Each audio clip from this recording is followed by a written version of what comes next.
here with Jessica Ballinger. Yay! And Jessica's a really close friend of mine. I love her family, and they have an amazing channel on YouTube, and they moved into a great new house, and I got lucky and got to design Bailey's room. Oh my goodness.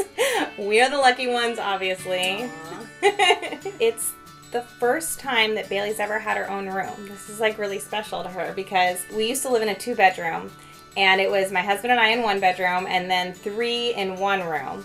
And so for Bailey to have her own space, even though it's tiny, she just loves it. And this is the smallest bedroom that we have. The other ones are a little bigger, but she had to have this room because it has this really old-fashioned wallpaper. Floral striped wallpaper. Yeah, and she just was like, oh, this is my room. I think this is one of my most favorite little girl bedrooms that I've ever done. And Bailey's 7, so she's at this great stage where she loves playing with dolls, but she's also starting to have her hair things that she wants to lay out, and she's starting to have an eye for design and things that are important to her, and she's starting to really emerge as her own young girl and personality.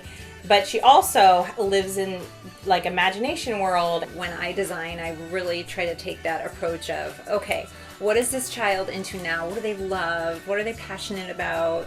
How is the room going to make them feel? But also, how can the child grow with the space? Because they grow so quickly. Their interests change so much, and parents kind of end up finding themselves in, well, we just redid your room 2 years ago. Can get really costly. So selecting the larger, more costly pieces, like the furniture, the bedding, the window treatments, things like that, to really select those for longevity is, I think, a really good first step. You're so good at this. I have no idea.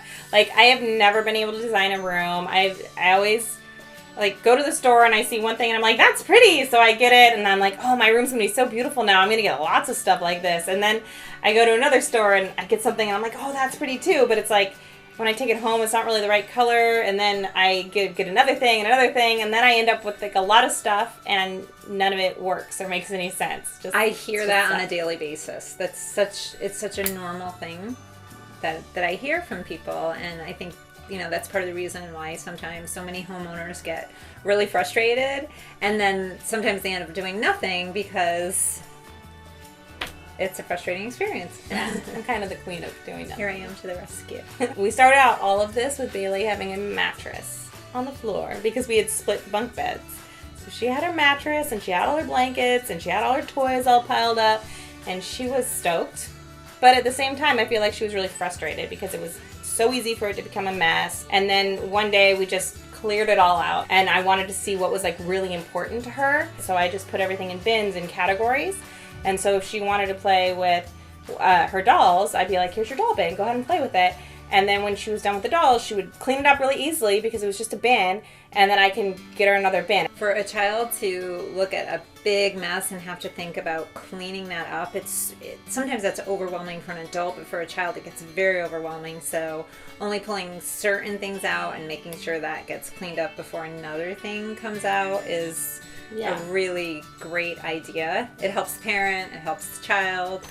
And I feel like it got her ready to have a beautiful space like this. Mm-hmm. Now she has the armoire where she can store the bins that she's really using and pull them out when she needs to, and then she loves it. Every time I pick out things, it's like a giant cluttery mess, and I always have good intentions, but I don't know how to do what you do. How did you do this?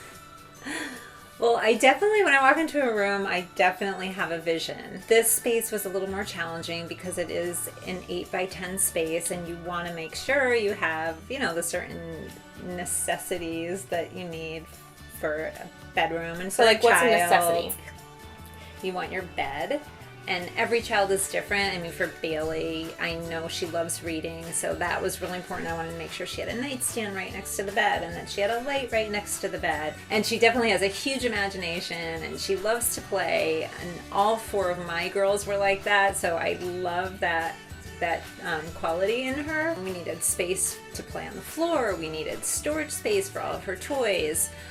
So again, every child is different, and you want to kind of really think about what whosever room it is, what those specific needs are. I selected furniture from my Inspirations collection that I scaled for children's rooms specifically.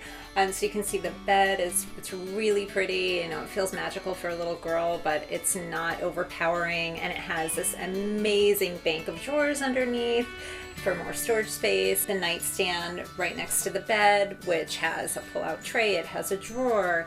It has area on the top. It also has a nice shelf on the bottom to stack books. The armoire, that was such a perfect piece for this room. It has a mirror on it. It has shelves. It has drawers. It has a really fun light in it. So there are all these different things that one piece can do for the room. It's so important to be able to completely pull a room together. Whether it's a large space or a small space, right? You want to have that cohesiveness. And I really like to always start with the textiles because that kind of drives the color and the texture, things like that. And we had the wallpaper to work with, so I used my Meadow bedding collection, which has the lavenders and the grays, very subdued colors, kind of can go with anything, very soothing in feel, so it's not overpowering for the room. And the faux fur adds really nice texture. I love doing DIY projects. I think that it's so nice for parents or kids to kind of be able to give the room their own stamp, and also if you don't have a big budget to go and buy beautiful pendant lights or chandeliers, you can create something that's just as nice, just thinking a little bit outside of the box. So like for instance using the Chinese lantern. And by the way, a little outside of the box. You have a Chinese lantern with a light in it and sparkle feathers coming down. You're kind of a genius. Aw, thanks. I was actually really excited about that one. That was one of my favorite things in the room. And again, I wanted to give Bailey that woodland theme with still keeping it light in nature. So I did all white feathers, and she loves sparkle. So just giving that little touch of sparkle. Again, not overdoing it. Yeah. Which I think really captures Bailey, because she totally loves and embraces the idea of girly things, which I know not every girl does, but she's really into it. But at the same time, she doesn't need it. She's not dependent on it. This is just perfect for it, because it's not hitting you in the face with paint little touches, everywhere. subtle. It's subtle, but it's exactly what she loves. It's what she really appreciates and feels good in. Like we said, it's all in the details, so everything helps to pull the room together. And we had an issue with the window treatments that were here before, the blinds with the long cords, and of course things are hard. Child safety number one, right? Yeah. And with little Parker running around, we were concerned about that. And then they're also they're really difficult for kids to work. And I remember Bailey saying she just could never get them to work right. So my cordless Roman shades they're so amazing. cool. It's literally magic. They just go up and down so easily. And the gray again is a subtle color. She can grow with it, and it helps to pull everything together. When Bailey was trying them out, you could tell she felt totally empowered. She was like, wow, I can do this by myself. Yeah. And how nice for her to be able to wake up in the morning and just put her blinds up without issue. And at And she night fully will. She's going to be them. a cartoon character, my trees. The birds are going to come flying. Yeah, into she the will. window. She'll start singing. She does that. She'll sing in the morning to wake up in the day. I love it. I can see that happening. So thank you, Wendy, so much. Oh my gosh. Totally amazing and incredible. Thank And you. I never, ever, ever would have imagined that we would have anything like this in our home. And you're just, I have no idea how your brain works. I have no idea. It's not my brain at all. I love doing craft projects, but I have no idea how to do what you do. So thank you. Thank you. It was my pleasure. It was such a great experience, and it's incredibly rewarding for me. It's a gift to me too. Thank you. Thank you so much for watching, and please comment below if you have a favorite part of the room. I'd love to hear that, and please subscribe.